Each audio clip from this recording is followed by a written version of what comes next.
Hello everyone. So we have started the chapter contract costing, and till now we have done 2 to 3 questions of the same, and now we are moving forward with the practical questions, some more practical questions. अभी तक हमने जो question किए हैं उसमें what we have done कि work certified और work uncertified की वैल्यू हमें ऑलरेडी गिवन थी क्वेश्चन में. बट कई बार क्या होता है, हमारे पास क्वेश्चंस ऐसे आते हैं जहाँ पर वर्क सर्टिफाइड एंड अनसर्टिफाइड की वैल्यू नहीं दी होती. We have to calculate it at our own self. तो उस वैल्यू को कैसे निकालना है, that is again a task. तो उसके बेस पर हम क्वेश्चन करेंगे आज. एंड मोर ओवर हम क्या है, फुल फ्लेज क्वेश्चंस नहीं सॉल्व करने वाले. हम छोटे छोटे पार्ट्स डिस्कस करेंगे जो हमें हर एक क्वेश्चन में मिलेंगे, जो भी डिफरेंट पॉइंट्स हैं डिफरेंट क्वेश्चंस में. तो उससे क्या है, आपके जो आज की वीडियो है उसमें हम डिफरेंट क्वेश्चंस के डिफरेंट पॉइंट्स को डिस्कस करके काफ़ी मेजर पार्ट का कवर करेंगे. So I hope you would see this video till end. So यहाँ पर अब सबसे फर्स्ट हमारे पास क्या है, the following balances appeared on this date in the books of contractor regarding contract number 151. अब मैंने आपको पहले भी बताया था, कई बार कॉन्ट्रैक्टर क्या यूज़ करता है, कुछ नंबर्स यूज़ करता है, बिकॉज उसके पास मल्टीपल कॉन्ट्रैक्ट्स होंगे. तो किस कॉन्ट्रैक्ट को डिस्टिंग्विश कैसे करना है दूसरे कॉन्ट्रैक्ट के साथ, तो ही यूजुअली असाइंस नंबर. तो आपको जब भी कॉन्ट्रैक्ट अकाउंट बनाना है, आप उस नंबर को अपने कॉन्ट्रैक्ट अकाउंट के साथ लिखोगे.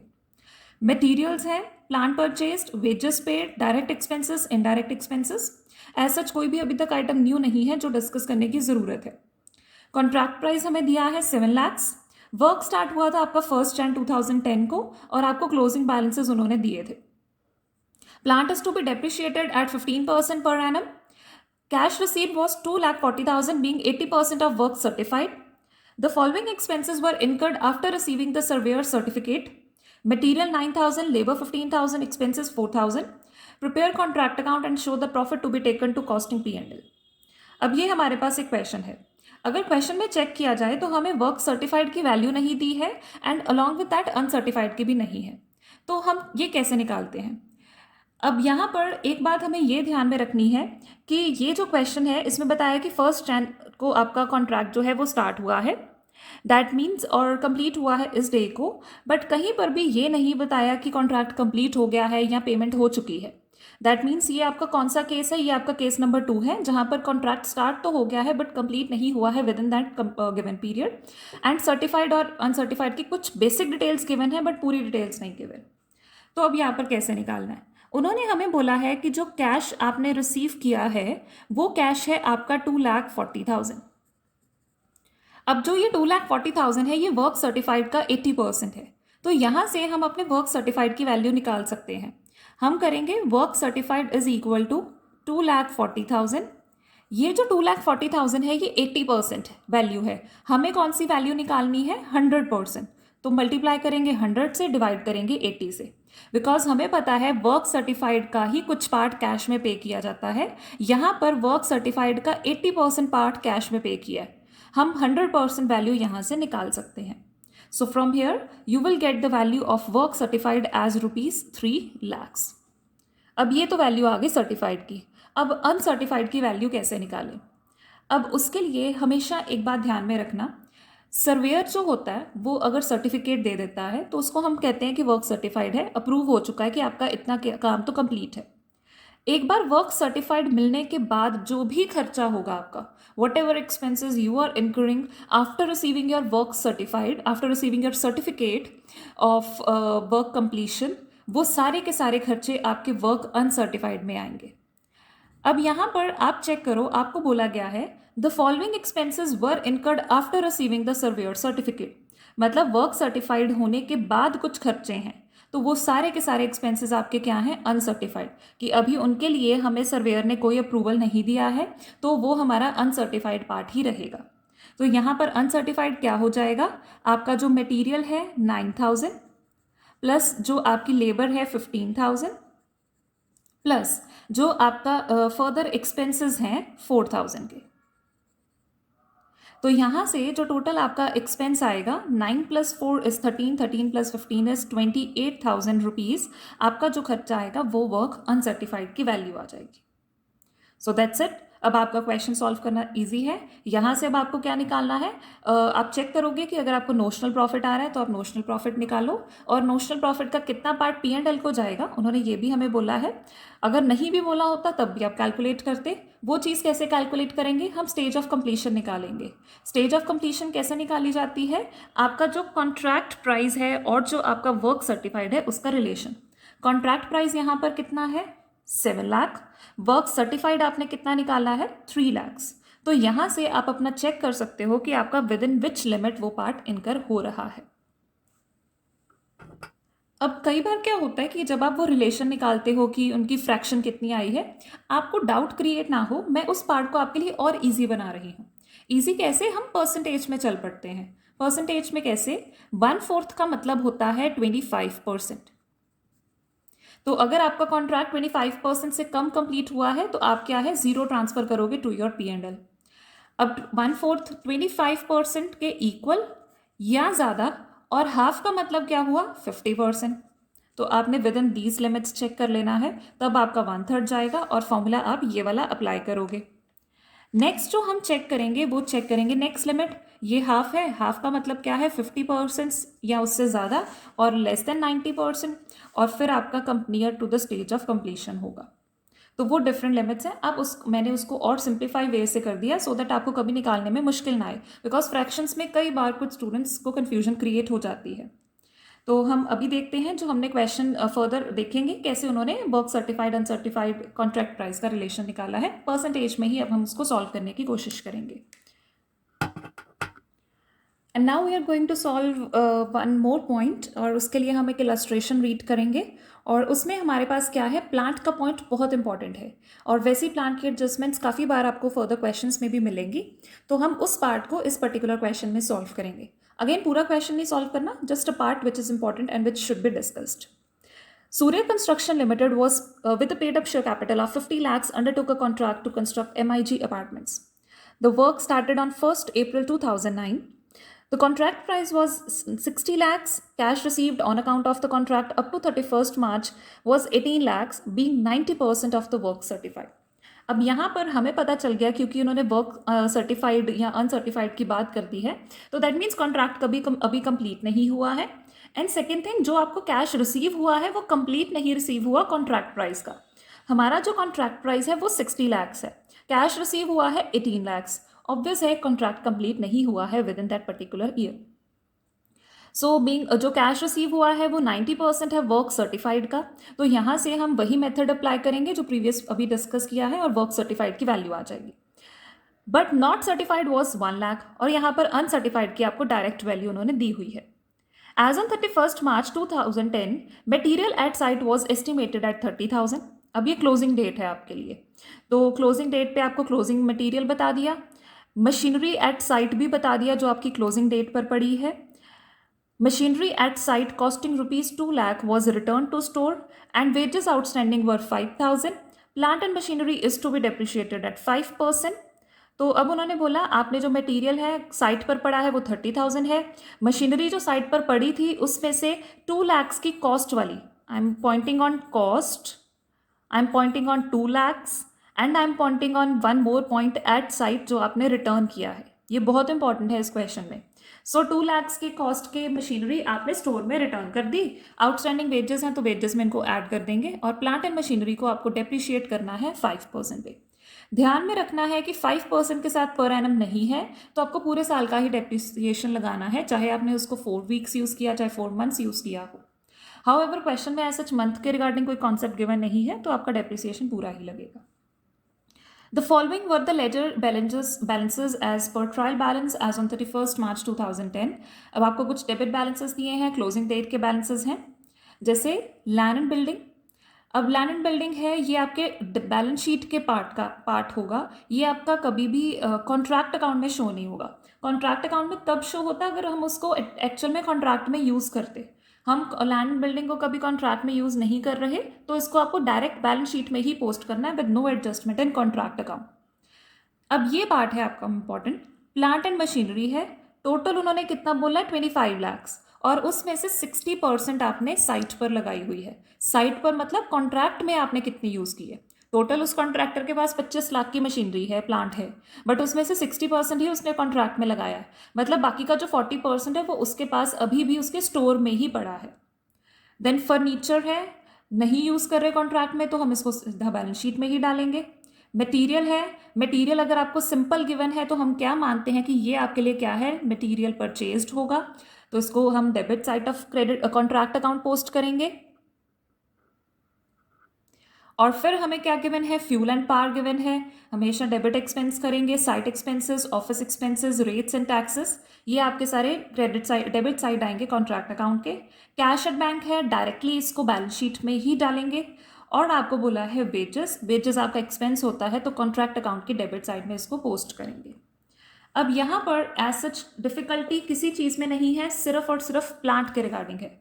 अब प्लांट के रिगार्डिंग जो डिफिकल्टी है, I am making a working note, उससे आपको चीज़ें ज़्यादा क्लियर होंगी। अब यहाँ पर before moving forward to the working note, आपको एक पॉइंट ध्यान में रखना है, ये आपको जो भी पार्ट दिया है ये ट्रायल बैलेंस पार्ट है। अभी इसमें क्योंकि डेप्रिसिएशन आपको आउटसाइड आइटम दी है, मीन्स वो एडजस्टेड नहीं है, तो जो आपको ये प्लांट एंड मशीनरी की वैल्यू गिवन है ये आपको कॉस्ट में वैल्यू गिवन है, ये रिटन डाउन वैल्यू नहीं है, तो ये बात आपको ध्यान में रखनी है। अब यहाँ पर हमें उन्होंने इन्फॉर्मेशन प्लांट एंड मशीनरी के रिगार्डिंग क्या दी है कि एक तो ये 60% है साइट पर, टोटल 25 लाख है, 60% आपने साइट में यूज़ की थी, कॉन्ट्रैक्ट में यूज़ की थी। उसके अलावा क्लोजिंग डेट को आपका जो 2 लाख की मशीनरी थी जो साइट पर पड़ी थी, आपने उसको क्या किया, स्टोर्स में रिटर्न कर दिया। तो इन शॉर्ट आपको यहाँ पर 3 चीज़ें दी हैं, टोटल वैल्यू दी है प्लांट एंड मशीनरी की, फिर बताया है कि उसमें से कौन सी पार्ट है जो कॉन्ट्रैक्ट में यूज़ किया गया है, और उसमें से भी जो पार्ट था वो आपने रिटर्न कितना किया है स्टोर्स में, और वो जो दिया है वो भी कॉस्ट पर दिया है, रिटर्न डाउन वैल्यू पर नहीं दिया है। अब इसकी एडजस्टमेंट कैसे करनी है, अब यहाँ पर मैंने एक शॉर्ट फॉर्म लिखी है, प्लांट एंड मशीनरी 25 लाख्स है, डेप्रिसिएशन 5% है। अब सबसे पहले हमने साइट पर कितनी प्लांट एंड मशीनरी भेजी है, मैं उसकी कॉस्ट निकाल रही हूँ। कॉस्ट क्यों, क्योंकि जो ये वैल्यू है ये भी कॉस्ट पर है, इस पर अभी डेप्रिसिएशन चार्ज नहीं हुआ।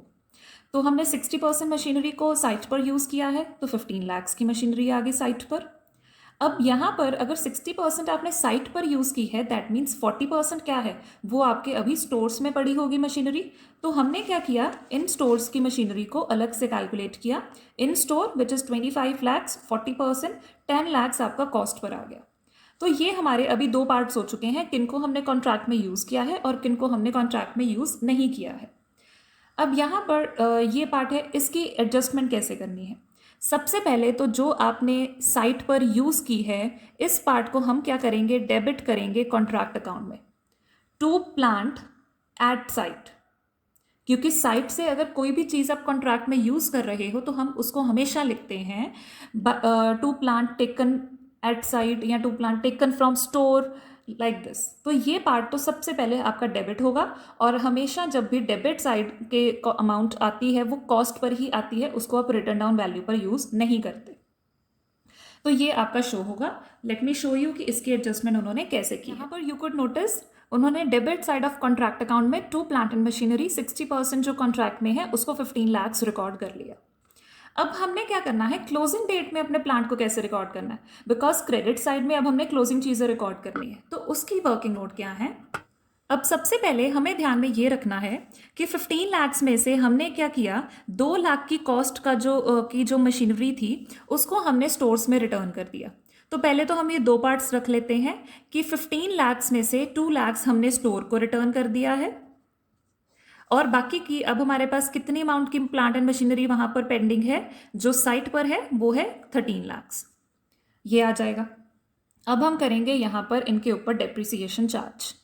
डेप्रिसिएशन हमारे पास रेट कितना था, 5% था, तो 13 लाख्स के ऊपर अगर हम 5% डेप्रिसिएशन चार्ज करें तो वो आपके पास आ जाएगा 65,000।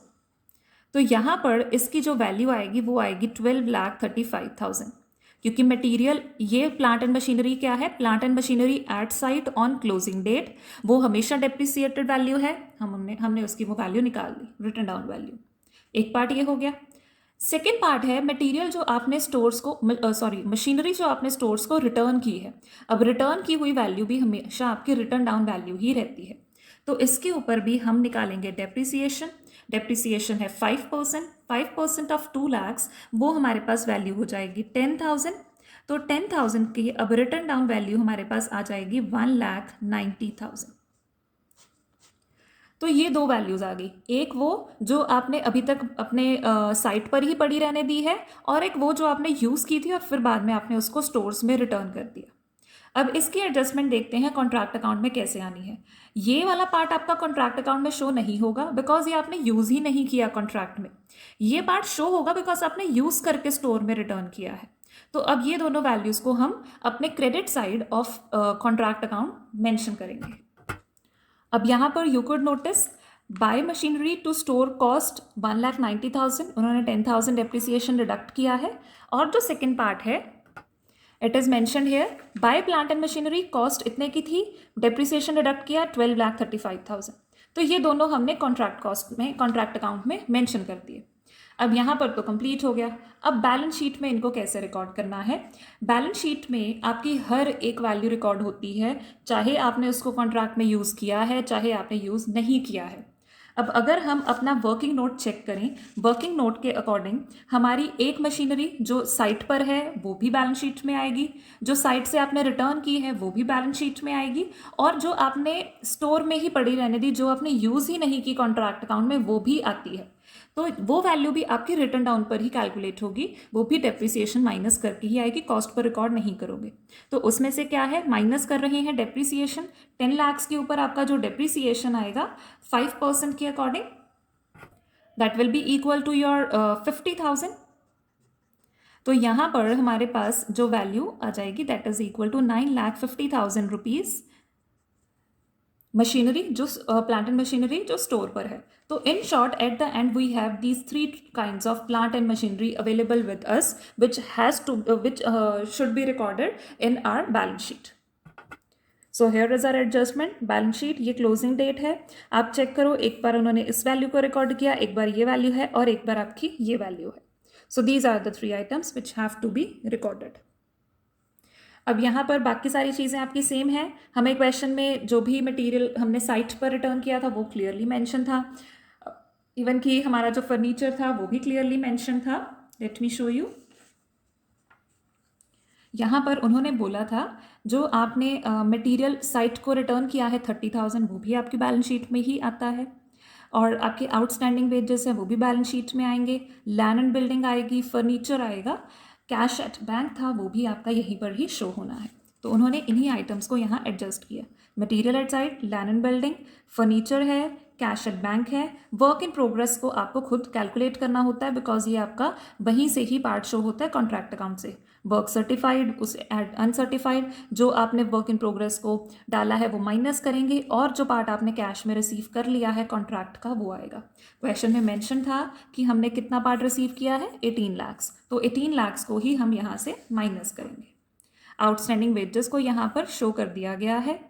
शेयर कैपिटल हमें क्वेश्चन में गिवन थी तो इस वजह से हमें मेंशन करनी पड़ी, क्योंकि यहाँ पर जो अब बैलेंस शीट बन रही है ना वो आपका एक एक्सट्रैक्ट नहीं बन रहा, वो कंप्लीट बैलेंस शीट बन रही है।